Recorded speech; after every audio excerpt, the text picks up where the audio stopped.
ಕೃಷ್ಣಾಯ ವಾಸುದೇವಾಯ ಹರಯೇ ಪರಮಾತ್ಮನೇ ಪ್ರಣತಃ ಕ್ಲೇಶನಾಶಾಯ ಗೋವಿಂದಾಯ ನಮೋ ನಮಃ. ಹರೇ ಕೃಷ್ಣ, ಹರೇ ಶ್ರೀನಿವಾಸ. ಆಧ್ಯಾತ್ಮ ಬಂಧುಗಳೇ, ಏಕಾದಶಿ ಎಂಬ ಮಹಾವ್ರತವನ್ನು ಯಾರೊಬ್ಬ ನಿಜವಾದ ಭಕ್ತನು, ವೈಷ್ಣವನು ಸ್ವಾರ್ಥಕ್ಕಾಗಿ, ಕೇವಲ ಭೌತಿಕ ಸುಖಕ್ಕಾಗಿ ಮಾತ್ರ ಮಾಡುವುದೇ ಇಲ್ಲ. ನಮ್ಮಲ್ಲಿ ಅನೇಕ ಜಿಜ್ಞಾಸುಗಳು ಕೇಳುತ್ತಾರೆ, ಏಕಾದಶಿ ವ್ರತದಿಂದ ಏನು ಲಾಭ, ಎಷ್ಟು ಸಂಪತ್ತು ಬರುತ್ತದೆ, ಏನು ಸುಖ ಲಭಿಸುತ್ತದೆ, ಯಾಕಿಷ್ಟು ವಿಶೇಷ ಏಕಾದಶಿ ಎಂದರೆ? ಭಕ್ತರೇ, ಏಕಾದಶಿಯನ್ನ ಕೇವಲ ಸಂಪತ್ತು, ಐಹಿಕ ಸುಖ ಭಾಗ್ಯಕ್ಕಾಗಿ ಬೇರೆ ವ್ರತಗಳನ್ನು, ಕಾಮನೆಗಳನ್ನು ಇಟ್ಟುಕೊಂಡು ಹೇಗೆ ನಾವು ಮಾಡುತ್ತೇವೋ ಹಾಗೆ ಯಾವ ಭಕ್ತರು ಕೂಡ ಮಾಡುವುದೇ ಇಲ್ಲ, ಮಾಡಲೇಬಾರದು. ನಿಜವಾದ ಭಕ್ತರು ಏಕಾದಶಿ ವ್ರತದ ಹಿಂದೆ ತಮ್ಮ ಪೂರ್ಣ ಜೀವನದ ಸಾರ್ಥಕ್ಯವನ್ನ ಅಪೇಕ್ಷೆ ಮಾಡುತ್ತಾರೆ. ಜನ್ಮ ಜನ್ಮಾಂತರದ ಪಾಪಗಳನ್ನೇ ಅದು ನಿವಾರಣೆ ಮಾಡುತ್ತದೆ ಎಂದ ಮೇಲೆ ಪಾಪಗಳಿಂದ ಬರುವ ದುಃಖ ಸಮಸ್ಯೆಗಳನ್ನು, ದಾರಿದ್ರ್ಯಗಳನ್ನು ನಿವಾರಣೆ ಮಾಡುವುದಿಲ್ಲ ಎಂದು ಖಂಡಿತ ಸಂಶಯವೇ ಬೇಡ. ಜನ್ಮದ ಸಾರ್ಥಕ್ಯ, ಜೀವನದ ಉದ್ದೇಶವನ್ನೇ ಪೂರ್ಣ ಮಾಡುವ ಒಂದು ವ್ರತ ಇದ್ದರೆ ಅದು ಏಕಾದಶಿ. ಶ್ರೀಹರಿಯ ಪೂರ್ಣ ಅನುಗ್ರಹವನ್ನು ಕೊಡುವ ಒಂದು ವ್ರತ ಇದ್ದರೆ ಅದು ಏಕಾದಶಿ ವ್ರತ. ಐಹಿಕ ಪಾರತ್ರಿಕವಾದ ಎರಡೂ ರೀತಿಯ ಇಷ್ಟಾರ್ಥಗಳನ್ನು ಕೊಡುವ ಒಂದು ಮಹಾವ್ರತ, ಸರ್ವ ಪುರಾಣ ವೇದ ಶಾಸ್ತ್ರ ಪ್ರತಿಪಾದ್ಯವಾದ ವ್ರತ ಇದ್ದರೆ ಅದು ಏಕಾದಶಿ ವ್ರತ. ಅತ್ಯಂತ ಪವಿತ್ರವಾದ ಮಾಘ ಮಾಸದಲ್ಲಿ ಮುಂದೆ ಷಟ್ತಿಲಾ ಎಂಬ ಏಕಾದಶಿ ಬರ್ತಾ ಇದೆ. ಈ ಏಕಾದಶಿಯ ಮಹತ್ವವನ್ನು ಮುಂದೆ ನಾವು ತಿಳಿದುಕೊಳ್ಳೋಣ. ಮಾಘ ಮಾಸ ಭಗವಂತನಿಗೆ, ದೇವಾನುದೇವತೆಗಳಿಗೆ ಅತ್ಯಂತ ಪ್ರಿಯವಾದ ಮಾಸವಾಗಿದ್ದು, ಪುಷ್ಯ ಶುಕ್ಲ ಪಕ್ಷದ ಹುಣ್ಣಿಮೆಯಿಂದ 1 ತಿಂಗಳು ಪುಣ್ಯಕ್ಷೇತ್ರ ಸಂದರ್ಶನ, ಗಂಗಾದಿ ಪುಣ್ಯ ನದಿ ಸ್ನಾನ ಅತ್ಯಂತ ವಿಶೇಷ ಪುಣ್ಯವನ್ನ ಕೊಡುವಂತಹದ್ದು. ಈಗಾಗಲೇ ಈ ವರ್ಷ ವಿಶೇಷವಾದ ಕುಂಭಮೇಳ, ಕುಂಭ ಸ್ನಾನ, ತ್ರಿವೇಣಿ ಸಂಗಮದಲ್ಲಿ ಪ್ರಯಾಗದಲ್ಲಿ ಕೋಟಿ ಭಕ್ತ ಜನರು ಮಾಡುತ್ತಾ ಇದ್ದಾರೆ. ಕುಂಭಸ್ನಾನ, ದಾನ, ಧರ್ಮ ವಿಶೇಷವನ್ನು ಪ್ರತಿಯೊಬ್ಬರೂ ಕೂಡ ನಡೆಸಲು ಅಸಾಧ್ಯ.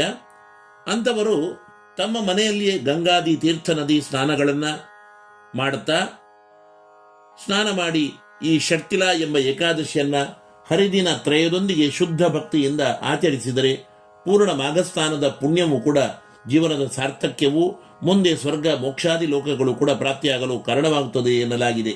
ಇಂತಹ ಮಹತ್ವದ ಪುಷ್ಯ ಬಹುಳ ಏಕಾದಶಿ ಷಟ್ತಿಲಾ ಎಂಬ ಏಕಾದಶಿಯು ಈ ವರ್ಷ 2025ರಲ್ಲಿ ಜನವರಿಯಲ್ಲಿ ಶನಿವಾರ ಬರ್ತಾ ಇದೆ. ಏಕಾದಶಿ ತಿಥಿಯು ಎಷ್ಟು ಹೊತ್ತು ಇದೆ, ಹೇಗೆ ಪೂಜೆ, ಸ್ನಾನ, ದಾನಾದಿಗಳನ್ನು ಈ ದಿವಸದಲ್ಲಿ ನಡೆಸಬೇಕು, ಮರುದಿವಸ ಪಾರಣೆಯನ್ನ ಎಷ್ಟು ಹೊತ್ತಿಗೆ ನಡೆಸಬೇಕು, ಷಟ್ತಿಲಾ ಏಕಾದಶಿಯನ್ನ ಮಾಡುವುದರಿಂದ ಯಾವ ವಿಧದ ಐಹಿಕ ಆಮುಷಿಕ ಲಾಭಗಳು ದೊರಕಬಹುದು, ಏನಿದರ ಮಹತ್ವ, ಈ ಷಟ್ತಿಲಾ ಏಕಾದಶಿಯ ಕಥೆ ಏನು ಹೇಳುತ್ತದೆ ಎಂಬ ಎಲ್ಲ ವಿಚಾರವನ್ನು ಈ ವಿಡಿಯೋ ಸಂದೇಶದ ಮೂಲಕ ತಿಳಿದುಕೊಳ್ಳೋಣ. ಬಂಧುಗಳೇ, ತಾವು ಇಲ್ಲಿಯವರೆಗೆ ನನ್ನ ವಿಶ್ವನಾಥ್ ಭಟ್ ಎಂಬ ಯೂಟ್ಯೂಬ್ ಚಾನಲ್ಗೆ ಸಬ್ಸ್ಕ್ರೈಬ್ ಆಗಿರದಿದ್ದರೆ ಆಗಿ, ಉತ್ತಮವಾಗಿದ್ದರೆ ಲೈಕ್ ಮಾಡಿ, ನಿಮ್ಮೆಲ್ಲ ಬಂಧು ಮಿತ್ರರಿಗೆ ಶೇರ್ ಮಾಡಿ, ನಿಮ್ಮ ಪ್ರಶ್ನೆ, ಮೆಚ್ಚುಗೆ, ಸಂದೇಹಗಳನ್ನು ಕಮೆಂಟ್ ಮೂಲಕ ತಿಳಿಸಿ. ಜ್ಯೋತಿಷ್ಯ, ವಾಸ್ತು ವಿಷಯಗಳನ್ನು ನಮ್ಮಲ್ಲಿ ತಿಳಿಯಬೇಕಾದವರು 9820118612ಗೆ ಕರೆ ಮಾಡಬಹುದಾಗಿದೆ. ಬಂಧುಗಳೇ, 2025 ಜನವರಿ 25 ಶನಿವಾರ ಪುಷ್ಯ ಮಾಸದ ಕೃಷ್ಣ ಪಕ್ಷದಲ್ಲಿ ಬರುವ ಷಟ್ತಿಲಾ ಎಂಬ ಏಕಾದಶಿ ಇದೆ. ಮಾಘ ಮಾಸ, ಮಕರ ಮಾಸ, ಪುಷ್ಯ ತಿಂಗಳು ಚಳಿಯ ಸಮಯ. ಆದ್ದರಿಂದ ನಮ್ಮ ಶಾರೀರಿಕ ಆರೋಗ್ಯ, ಅಂತರ್ಮುಖವಾದ ಮನೋದಾರ್ಢ್ಯತೆ, ಬುದ್ಧಿಯ ಶುದ್ಧತೆ, ಶರೀರದ ಸಮತೋಲನತೆ ಇದನ್ನು ಕಾಪಾಡುವುದಕ್ಕೋಸ್ಕರವಾಗಿ ಎಳ್ಳು ವೈಜ್ಞಾನಿಕವಾಗಿಯೂ ಅತ್ಯಂತ ಉಪಯೋಗಿ ಎಂದು ಋಷಿಮುನಿಗಳು ಮನೆಗಂಡಿದ್ದು, ಎಳ್ಳು ಎಂಬುದು ಭಗವಂತನ ಶರೀರದಿಂದಲೂ ಕೂಡ ಹುಟ್ಟಿರುವುದರಿಂದ ತಿಲಾಹ ಕಶ್ಯಪ ಸಂಭೂತಾಹ ತಿಲಾಹ ಪಾಪಹರಾಹ ಶುಭಾಹ ಅಂದರೆ ಅದಿತಿ ಕಶ್ಯಪರ ಸುತನಾದ ಭಗವಂತನ ಆ ಮಹಾವಿಷ್ಣುವಿನ ಶರೀರದಿಂದ ಹುಟ್ಟಿದ ಪವಿತ್ರವಾದ ಪದಾರ್ಥ, ಭಗವಂತನಿಗೆ ಅತ್ಯಂತ ಪ್ರೀತಿಯವಾದ ಧಾನ್ಯ ಎಳ್ಳು ಎಲ್ಲ ರೀತಿಯಿಂದ ನಮ್ಮ ಪಾಪಗಳನ್ನು ನಾಶ ಮಾಡುವಂತಹದ್ದು. ಈ ಷಟ್ತಿಲಾ ಏಕಾದಶಿಯ ಆಚರಣೆಯ ಸಂದರ್ಭದಲ್ಲಿ ಎಳ್ಳನ್ನು 6 ರೀತಿಯಲ್ಲಿ ಉಪಯೋಗ ಮಾಡಬೇಕು ಎಂಬುದನ್ನು ಪುರಾಣಗಳು ಹೇಳಿವೆ. ತಿಲಸ್ನಾಯಿ, ತಿಲೋದ್ವರ್ತಿ, ತಿಲಹೋಮಿ, ತಿಲೋದಕಿ, ತಿಲಭುಕ್, ತಿಲದಾತಾಚ, ಷಟ್ತಿಲಾಹ ಪಾಪನಾಶನಾಹ. ಒಂದು ಉತ್ತಮವಾದ ಶುದ್ಧವಾದ ಎಳ್ಳನ್ನು ಸ್ನಾನ ಮಾಡುವ ನೀರಿಗೆ ಸ್ವಲ್ಪ ಹಾಕಿ ಗಂಗಾದಿ ತೀರ್ಥಗಳ ಸ್ಮರಣೆಯನ್ನು ಮಾಡುತ್ತಾ ಸ್ನಾನ ಮಾಡಬೇಕು. ಎರಡನೇದ್ದು, ಎಳ್ಳೆಣ್ಣೆಯನ್ನು ಸ್ನಾನಕ್ಕಿಂತ ಮೊದಲು ಹಚ್ಚಿಕೊಂಡು ಸ್ನಾನ ಮಾಡಿದರೆ ಉತ್ತಮ. ಮೂರನೇದ್ದು, ತಿಲಹೋಮವನ್ನು ಮಾಡಿಸುವುದು ಅಥವಾ ಮಾಡುವುದು ಭಗವಂತನಿಗೆ ಅತ್ಯಂತ ಪ್ರೀತವಾದಂಥದ್ದು. ನಾಲ್ಕನೆಯದ್ದು, ಪಿತೃಪ್ರೀತಿಕಾರಕವಾದ ಭಗವತ್ ಪ್ರೀತಿಕಾರಕವಾದ ತಿಲ ತರ್ಪಣಗಳನ್ನು ನಡೆಸಬೇಕು. ಅಂದರೆ ತಿಲದಿಂದ ದೇವತೆಗಳಿಗೆ ಪಿತೃಗಳಿಗೆ ತರ್ಪಣವನ್ನು ಕೊಡುವುದು ಅತ್ಯಂತ ಭಗವತ್ ಪ್ರೀತಿಕಾರಕವಾದ ಕೆಲಸ. ಇನ್ನು ತಿಲಭುಕ್ ಅಂದರೆ ಎಳ್ಳಿನಿಂದ ಮಾಡಿದ ನೈವೇದ್ಯವನ್ನು ಭಗವಂತನಿಗೆ ಅರ್ಪಿಸಿ ಸ್ವೀಕಾರ ಮಾಡುವುದು. ಎಳ್ಳುಂಡೆ, ಎಳ್ಳಿನ ಚಿತ್ರಾನ್ನ, ಪುಳಿಯೋಗರೆ ಮುಂತಾದವನ್ನ ಮಾಡಿ ಅರ್ಪಿಸುವುದು. ಎಳ್ಳುಂಡೆ, ಎಳ್ಳಿಂದ ಮಾಡಿದ ಇತರ ಭಕ್ಷ್ಯಗಳನ್ನು ಕೂಡ ಅಥವಾ ಎಳ್ಳನ್ನು ಶ್ರೇಷ್ಠ ಬ್ರಾಹ್ಮಣರಿಗೆ ದಾನ ಕೊಡುವುದು. ಹೀಗೆ 6 ರೀತಿಯಿಂದ ಎಳ್ಳನ್ನು ಉಪಯೋಗ ಮಾಡಿ ಹರಿಸ್ಮರಣೆಯೊಂದಿಗೆ ಮಾಘ ಮಕರ ಮಾಸದಲ್ಲಿ ನಾವು ವಿಶೇಷವಾಗಿ ಜೀವನವನ್ನು ನಡೆಸಬೇಕು. ಹರಿದಿನ ತ್ರಯವುಳ್ಳ ಈ ಏಕಾದಶಿ ವ್ರತಾಚರಣೆಯಲ್ಲೂ ಕೂಡ ವಿಶೇಷವಾಗಿ ಎಳ್ಳನ್ನು ಉಪಯೋಗ ಮಾಡಬೇಕು. ಈ ಷಟ್ಟಿಲ ಎಂಬ ಏಕಾದಶಿಯನ್ನು ನಡೆಸಿ ಸ್ವರ್ಗ ಮೋಕ್ಷವನ್ನು ಪಡೆದ ಒಬ್ಬ ಬ್ರಾಹ್ಮಣ ಸ್ತ್ರೀಯ ಕಥೆಯನ್ನು ಕೂಡ ಪುರಾಣಗಳು ತಿಳಿಸುತ್ತವೆ. ಬ್ರಹ್ಮಮಾನಸ ಪುತ್ರರಾದ ನಾರದರಿಗೆ ಶ್ರೀಕೃಷ್ಣನೇ ಈ ಷಟ್ಟಿಲ ಏಕಾದಶಿಯ ಮಹತ್ವವನ್ನು ತಿಳಿಸುತ್ತಾ ಬ್ರಾಹ್ಮಣ ಸ್ತ್ರೀಯೋರ್ವಳ ಕಥೆಯನ್ನ ತಿಳಿಸುತ್ತಾನೆ. ಹಿಂದೆ ಶ್ರೀಹರಿಯ ಪ್ರತಿದಿನ ಸ್ಮರಣೆ, ಮನನ, ಚಿಂತನವನ್ನೇ ಮಾಡುತ್ತಾ ಶ್ರೀಹರಿಯ ಕಥಾಶ್ರವಣ, ಭಜನೆ, ವ್ರತ, ಪೂಜಾದಿಗಳಲ್ಲೇ ಸದಾ ನಿರತಳಾದ ಒಬ್ಬ ಬ್ರಾಹ್ಮಣ ಸ್ತ್ರೀಯು ತಾನು ತನಗೆ ಸಿಕ್ಕಿದ ಎಲ್ಲ ಸಂಪತ್ತು, ವಸ್ತು, ಗೃಹಾದಿಗಳನ್ನು ಕೂಡ ಶ್ರೇಷ್ಠರಿಗೆ, ಬ್ರಾಹ್ಮಣರಿಗೆ ದಾನವನ್ನ ನೀಡಿ ದೇವರ ಪ್ರೀತಿಯನ್ನು ಗಳಿಸಿದ್ದಳು.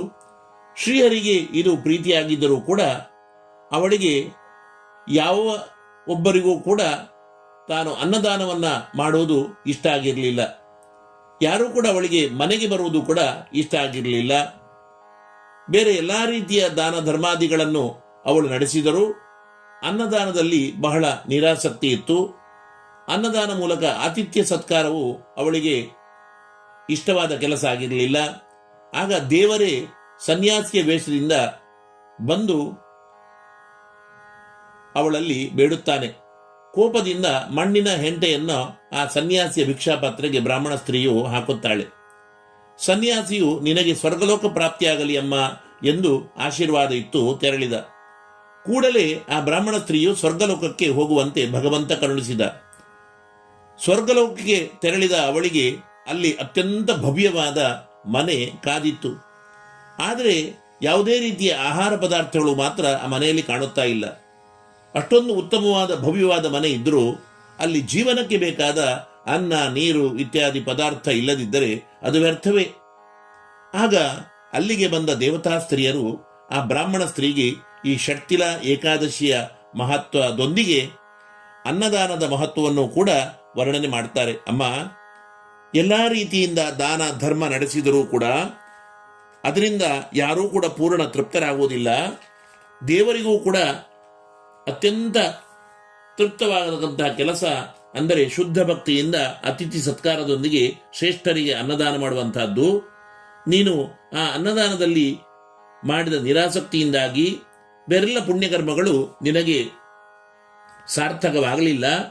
ಅದಕ್ಕೋಸ್ಕರವಾಗಿ ನೀನು ಈ ರೀತಿಯಾದ ಕಷ್ಟವನ್ನು ಪಡ್ತಾ ಇದ್ದಿ. ಪೂರ್ಣವಾದ ಭಕ್ತಿ ಶ್ರದ್ಧೆಯಿಂದ ಆತಿಥ್ಯ ಸತ್ಕಾರದೊಂದಿಗೆ ಅನ್ನದಾನದೊಂದಿಗೆ ಈ ಷಟ್ಟಿಲ ಏಕಾದಶಿಯನ್ನ ನಡೆಸು.